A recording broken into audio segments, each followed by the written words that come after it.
and you'll say that person has diabetes, but at root, it's the same disease.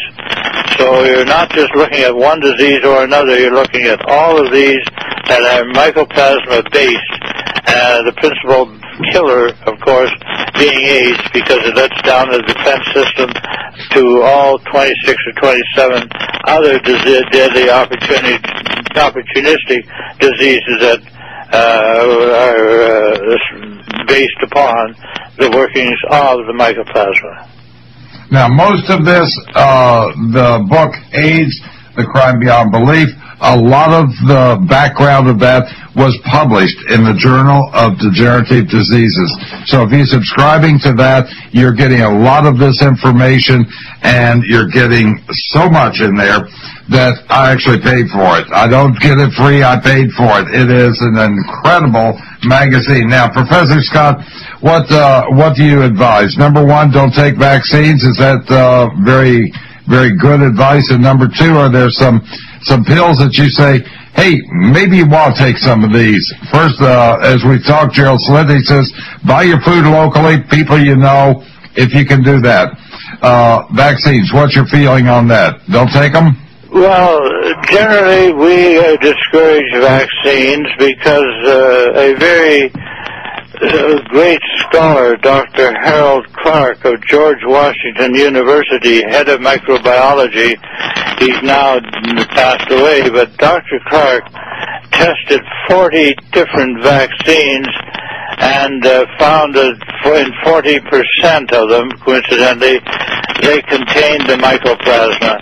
So when you get the vaccine, you're getting a mycoplasma. You're running a great risk of carrying into your blood a mycoplasma, which can then do all kinds of harm depending upon which part of your genetic makeup is vulnerable to the mycoplasma. So yes, we don't tell people not to get the vaccine because this has to be their individual judgment. But we point out to them the hazards that go with it. For example, in the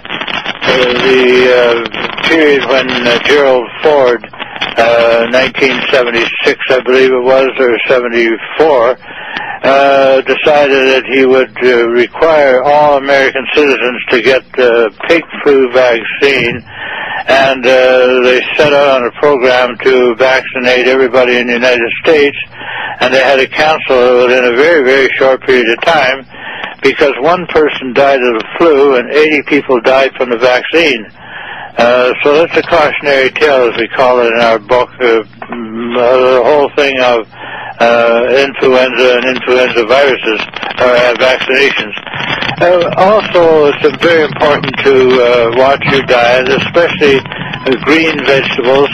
In Dr. Deborah Davis's book, The Secret, the History of the War on Cancer, she tells about one experiment that was very revealing. They had a number of living human Professor Scott, we're going to have to leave. Laboratory.